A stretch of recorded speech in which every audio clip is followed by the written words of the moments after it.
بسم اللہ الرحمن الرحیم۔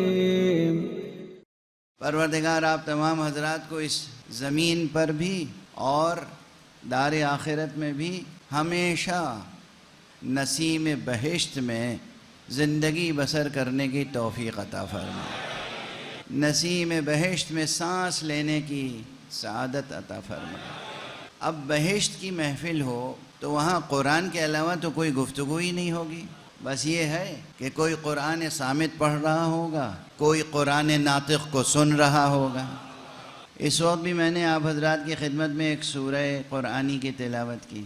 اس مرتبہ ارادہ یہ تھا، پوری طرح سے وہ ارادہ عمل میں نہیں آ سکا کہ قرآن مجید کے جو سورہائے قصار ہیں، یہ چھوٹے چھوٹے سورے، ہر روز ایک سورے پہ گفتگو ہو، تاکہ جب حضرات نماز میں وہ سورے پڑھیں تو پھر نماز کی کیفیت بھی دوبالا ہو جائے۔ بہرحال بعد یہ سورہ مبارکہ نصر پیش نظر ہے، اگرچہ ایک مجلس میں اس کی تفسیر کا حق ادا نہیں ہو سکے گا، مگر کچھ اشارے تو ضرور ہو جائیں گے۔ سورہ مبارکہ نصر، اس کے متعلق یعنی یہ سورہ بھی عظیم الشان سوروں میں سے ہے۔ ویسے اس سورے میں کل 3 آیتیں ہیں، اور ان 3 آیتوں میں کل 19 لفظ ہیں۔ 3 آیتیں 19 الفاظ اور 77 یا 79 حروف ہیں، یعنی 77 لیٹرز یا 79 لیٹرز، یعنی 100 بھی نہیں ہے، 100 حرف سے کم۔ 77 حرف مفسر معبودی کی قرأت کے مطابق، اور 79 حرف جو ہے وہ مورخ مفسر ثعلبی کی قرأت کے مطابق۔ تو یہ 77 لیٹرز یا 79 لیٹرز، ان سے بنے کل 19 ورڈز، اور اس سے بنے 3 سینٹنسز، 3 آیات۔ اتنی مختصر عبارت میں ایک عظیم الشان جہان معنی سمویا ہوا ہے کہ برسوں آپ فکر کرتے رہیں، غواصی کرتے رہیں، اور اس سمندر کی تہ سے موتی چن چن کے لاتے رہیں، تب بھی آپ کا سفر مکمل نہیں ہوگا، اس لیے کہ قرآن ہے۔ بس میں چند اشارات کروں گا تاکہ وقت کی محدودیت کے ساتھ گفتگو تمام بھی ہو جائے۔ یہ جملہ میں مکرر ہر ممبر پہ تقریباً عرض کر رہا ہوں کہ آپ مترجمین کو پڑھیں، مفسرین کو پڑھیں، زیادہ سے زیادہ لوگوں کو پڑھیں، لیکن ساتھ میں آخری آپ کی استمداد خود ذات حق سبحانہ و تعالی سے ہونی چاہیے۔ وضو کریں، سب کچھ پڑھ کے وضو کریں اور 2 رکعت نماز پڑھ کے کہیں پروردگار اس دل کو قلب پرفتوح بنا دے۔ اب یہ پرفتوح کے معنی کیا ہیں تھوڑی دیر میں روشن ہو جائیں گے۔ سورہ مبارکہ نصر کا بظاہر ترجمہ کیا ہے؟ بسم اللہ الرحمن الرحیم، اذا جاء نصر اللہ والفتح۔ اے حبیب، اے پیغمبر، جب اللہ کی طرف سے اللہ کی مدد آ جائے، بات صرف اتنی نہیں ہے جو ہم کہتے ہیں اللہ کی طرف سے مدد آ جائے، جب اللہ کی مدد آ جائے، یہاں نصر مضاف ہے، اللہ کی طرف مضاف الیہ ہے۔ نصر اللہ یعنی اللہ کی مدد، واضح ہے، اللہ کی طرف سے مدد اور اللہ کی مدد میں بھی بہت فرق ہے۔ اب یہ ہمارے الفاظ تھوڑی ہیں، الفاظ قرآن کے ہیں۔ اذا جاء نصر اللہ والفتح، جب اللہ کی مدد آ جائے اور فتح حاصل ہو جائے تو پھر کیا کریں؟ اس کے بعد پہلے ایک منظر بیان کیا گیا، وَرَأَيْتَ النَّاسَ يَدْخُلُونَ فِي دِينِ اللَّهِ أَفْوَاجًا، اور آپ یہ دیکھیں کہ لوگ فوج در فوج، گروہ گروہ داخل ہو رہے ہیں دین خدا میں، تو بس پھر آپ یہ کریں فَسَبِّحْ بِحَمْدِ رَبِّكَ، تو آپ اپنے رب کی تسبیح کریں اس کی حمد کے ساتھ، وَاسْتَغْفِرْ، اور استغفار کریں، اِنَّهُ كَانَ تَوَّابًا، اللہ بہت توبہ قبول کرنے والا ہے۔ سادہ سا ترجمہ تو یہی ہے، لیکن میں پہلے آپ اپنے دامن تخیل کو اگر ذرا وسعت دیں اور آپ اپنی قوت باصرہ اور قوت بصیرت دونوں سے کام لیں تو وہ 2 منظر دکھا دوں اور اس کے بعد گفتگو آگے بڑھاؤں۔ حقیقت یہ ہے کہ تاریخ میں تو ایک منظر ہے کہ جب رسول اللہ کو اللہ سبحانہ و تعالیٰ نے مکے کی فتح عطا فرمائی، فتح مکہ، جسے دوسرے مقام پہ کہا گیا ہے کہ انا فتحنا لک فتحا مبینا، اے حبیب ہم نے آپ کو کھلی فتح عطا کی ہے۔ وہ فتح مکہ ہے۔ فتح مکہ کے بعد دنیا نے دیکھا کہ جوق در جوق قبیلے اور قومیں اسلام میں داخل ہو رہی تھیں۔ وہی قومیں، وہی قبیلے، وہی گروہ جو پہلے رسول کے دشمن تھے، رسول کو ایک ذرا سی پناہ نہیں دینا چاہتے تھے، رسول کے ساتھ کوئی تعاون نہیں کرنا چاہتے تھے، وہ جوق در جوق اسلام میں داخل ہونے لگے، چاہے وہ مکے کے ہوں، طائف کے ہوں یا اور اطراف کے ہوں۔ یہ منظر ہے تاریخ میں محفوظ۔ اب اسے تاریخ میں پڑھ کے صرف تصور کیا جا سکتا ہے، لیکن اگر آج اس وقت آپ کو یہ منظر دیکھنا ہو کہ کس طرح اسلام کو اللہ نے فتح عطا فرمائی ہے، کس طرح نصرت عطا فرمائی ہے، اللہ کی مدد کس طرح آئی ہے، تو آپ میرے ساتھ کربلا چلیے 40 میں، دیکھیے کیسے فوج در فوج لوگ آ رہے ہیں، گروہ در گروہ داخل ہو رہے ہیں اور پرچم اسلام کے نیچے سمٹ رہے ہیں۔ اپنی آنکھوں سے دیکھ لیں۔ حقیقت یہ ہے کہ گزشتہ برس جب میں زیارت 40 پہ کربلا میں تھا اور وہ زائرین کا سمندر دیکھ رہا تھا، تو بس بے اختیار زبان پہ یہ سورہ جاری ہو رہا تھا۔ میں کہہ رہا تھا یا رسول اللہ، آپ نے تو دیکھا ہی تھا، ہم بھی دیکھ رہے ہیں اپنی آنکھوں سے کہ کس طرح فوج در فوج لوگ اسلام میں داخل ہو رہے ہیں۔ ایک صلوات پڑھ دیجئے محمد۔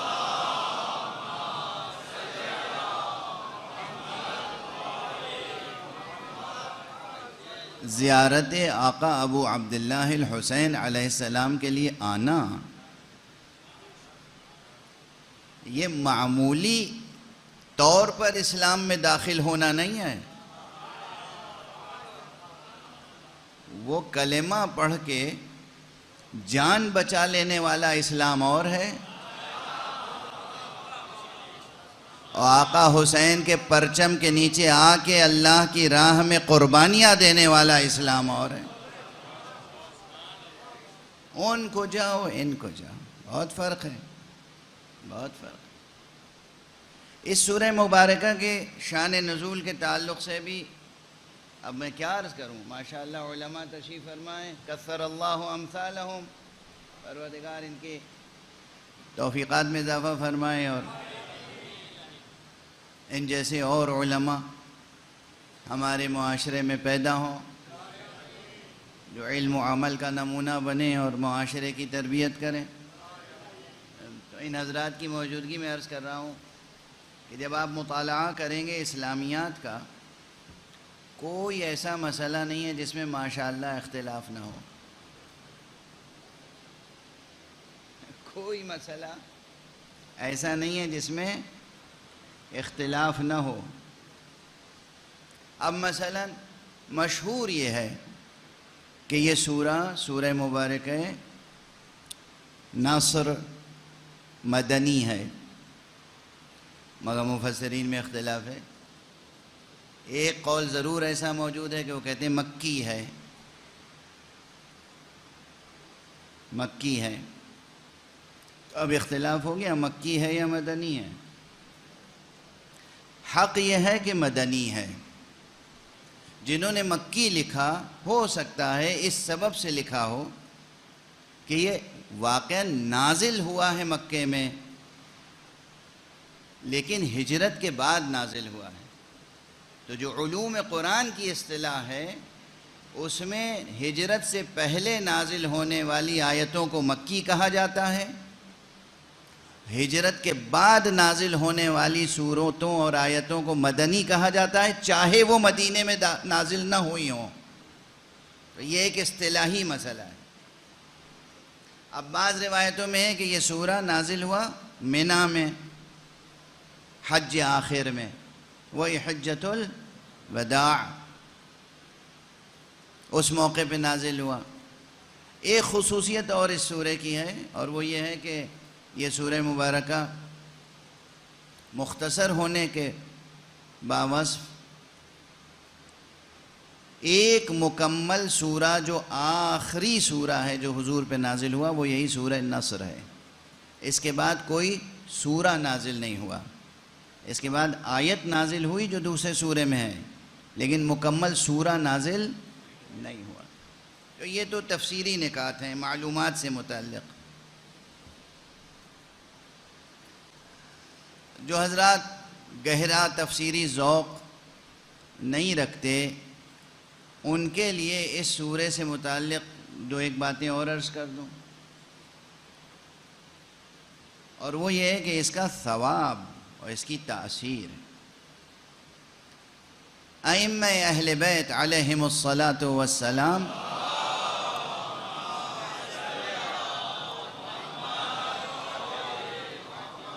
اور میرا خیال ہے کہ مجمع میں بیشتر حضرات وہی ہیں جو عملی اپروچ رکھتے ہیں، پریکٹیکل اپروچ، بہت زیادہ تھیوریٹیکل اپروچ نہیں رکھتے، تو وہ عملی نسخے چاہتے ہیں.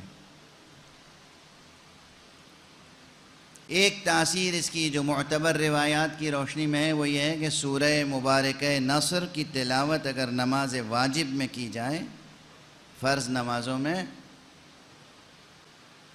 تو نماز قبول ہوتی ہے بحسن قبول.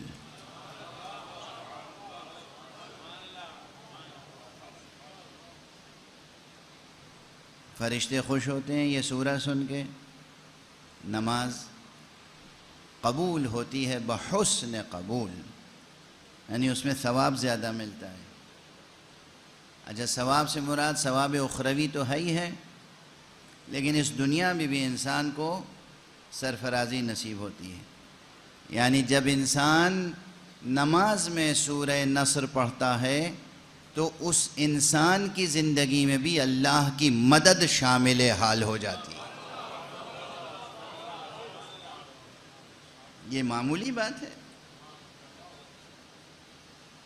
اگر انسان نماز میں الحمد کے بعد سورہ نصر پڑھے تو خود اس انسان کی، اس مصلی کی، اس مومن کی زندگی میں اللہ کی نصرت شامل ہو جاتی ہے اور اسے اس کی زندگی میں فتح نصیب ہوتی ہے. اب بھولیے گا نہیں آج کا یہ، کوئی شخص کسی مسئلے میں مبتلا ہو،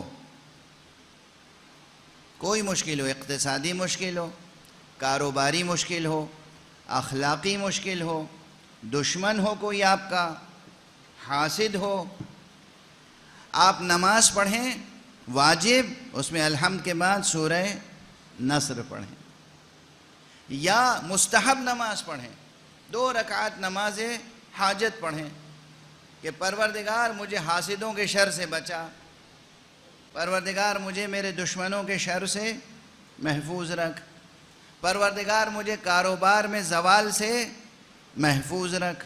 جو بھی آپ کی طلب ہو جائز، اسے طلب دل میں لے کر آپ 2 رکعت نماز حاجت پڑھیں اور اس میں الحمد کے بعد پہلی رکعت میں سورہ نصر پڑھیں. دیکھیں کس طرح اللہ کی مدد شامل حال ہوتی ہے اور کس طرح مشکلات پہ آپ فتح پاتے ہیں. دیکھیں اسے. اور یہی مسئلہ علمی مسائل میں ہے. کوئی انٹلیکچول ایشو ہے، کوئی تھیوریٹیکل پرابلم ہے، کوئی آئیڈیالوجیکل ایشو ہے، کوئی نظریاتی بحث ہے، آپ خوب ریسرچ کریں، ایکیڈمک طریقے سے ریسرچ کریں، جو ظاہری وسائل ہیں وہ سب استعمال کریں، اور اس کے بعد اصل حقیقت کو دریافت کرنے کے لیے کہ پروردگار ہم نے تو محنت کر لی، ہم نے ہوم ورک کر لیا، اب پروردگار اصل حقیقت کیا ہے، حق کیا ہے، سچ کیا ہے، چاہے وہ فلسفیکل ٹروتھ ہو یا پریکٹیکل لائف کا ٹروتھ. اللہ سبحانہ و تعالیٰ کی مدد شامل حال ہوگی اگر آپ 2 رکعت نماز پڑھیں، نماز حاجت، اور پہلی رکعت میں حمد کے بعد سورہ نصر کی تلاوت کریں. اب یہاں پر ایک جملہ اور عرض کر دوں، اللہ کی مدد حاصل ہوگی اور آپ کو شرح صدر حاصل ہوگا، ذہن روشن ہوگا. یہ ذہن کی روشنی، دل کی روشنی، شرح صدر، سینے کی کشادگی کیا ہوتی ہے؟ علمی گتھی کا سلجھ جانا. کوئی بات سمجھ میں نہیں آ رہی ہے تو یہاں گھٹن ہوتی ہے، جب سمجھ میں آتی ہے تو کیا کہتے ہیں؟ دل ہلکا ہو گیا، ہے نا؟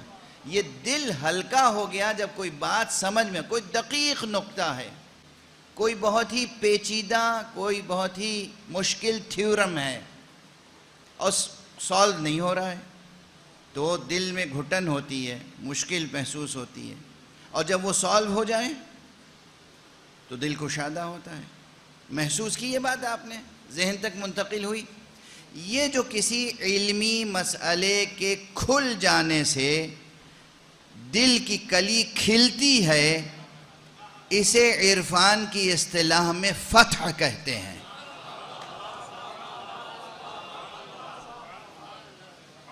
فتح یعنی کھلنا. تو دل کا دروازہ جب کھلتا ہے انوار الہی کے لیے، اسے کہتے ہیں فتح، اصطلاح علم عرفان میں. اسی لیے جو عرفاء ہیں بعض مشہور، ان کی بعض مشہور کتابیں شروع ہوتی ہیں، اس کا نام ہی ہے فتوح. فتوح فتح کی جمع. آپ سب فتوح لکھ سکتے ہیں، آپ سب حضرات، ہر ایک انسان کچھ نہ کچھ بعنوان فتوح لکھ سکتا ہے. اس لیے کہ وہ اگر حضور باری میں پہنچے، دست دعا دراز کرے، دست دعا بلند کرے، دامن طلب دراز کرے اور وہ اللہ سے مانگے، تو ممکن نہیں ہے کہ وہ محروم واپس آئے. کچھ نہ کچھ اس طرف سے ملیں گے الطاف الہیہ، اس کو لکھتا چلا جائے دن تاریخ کے ساتھ. فلاں دن فلاں تاریخ نماز ظہر پڑھ رہا تھا، دل میں یہ بات آئی، وہ لکھ لیجئے. نماز مغرب پڑھ رہا تھا، دل میں یہ روشنی آئی، یہ نقطہ سمجھ میں آیا، یہ فضیلت منقبت سمجھ میں آئی. آپ لکھتے چلے نا. یہ جو چیزیں ہیں یہ ہے فتوح. واضح ہو رہی ہے بات؟ یہ جو فتوحات ہیں یہ فتوحات علمیہ ہیں جو اللہ سبحانہ و تعالیٰ کی طرف سے علماء پر، عرفاء پر اور مومنین پر نازل ہوتی ہیں. ایک صلوات پڑھ دیجئے محمد وعلیہ.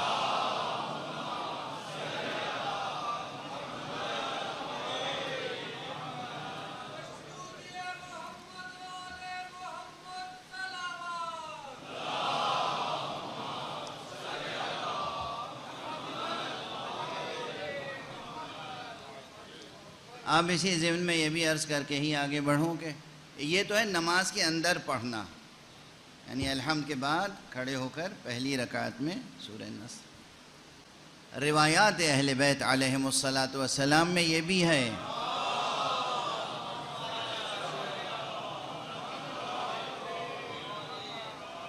کہ 5 وقتہ نمازوں میں اگر ہر نماز کے بعد، صبح، ظہر، عصر، مغرب و عشاء، ہر نماز کے بعد انسان 7 مرتبہ سورہ نصر کی تلاوت کر لے، اس میں کوئی بہت وقت صرف نہیں ہوتا ہے.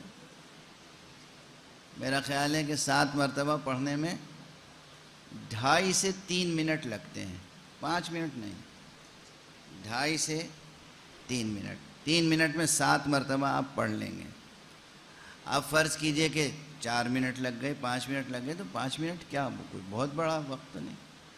لیکن اگر ہر نماز کے بعد انسان 7 مرتبہ سورہ نصر کی تلاوت کرے تو احادیث معصومین میں جو اس کے آثار بیان کیے گئے ہیں وہ اپنی جگہ. میں کہتا ہوں مجھے بیان کرنے کی ضرورت نہیں، آپ خود آثار دیکھیں گے اور آپ خود بیان کریں گے انشاءاللہ. ایک صلوات پڑھ دیجئے محمد.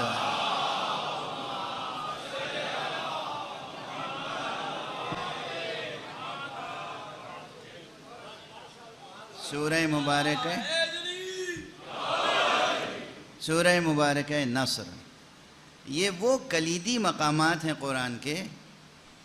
اللہ کے نبی تو معجزے دکھاتے تھے اللہ کے اذن سے، اللہ کے طرف سے معین امام تو معجزے دکھاتے تھے. یہ جو علماء، عرفاء، بزرگان، اہل تقوی، اہل اللہ، اولیاء اللہ، اہل عشق، اہل عرفان، ان لوگوں کی زندگیوں میں جو کرامتیں نظر آتی ہیں ان کرامتوں کی ایک بڑی کلید سورہ نصر ہے. آج یہ بہت بڑا ہدیہ دے رہا ہوں آپ کو. ایک بلند صلوات پڑھیے محمد.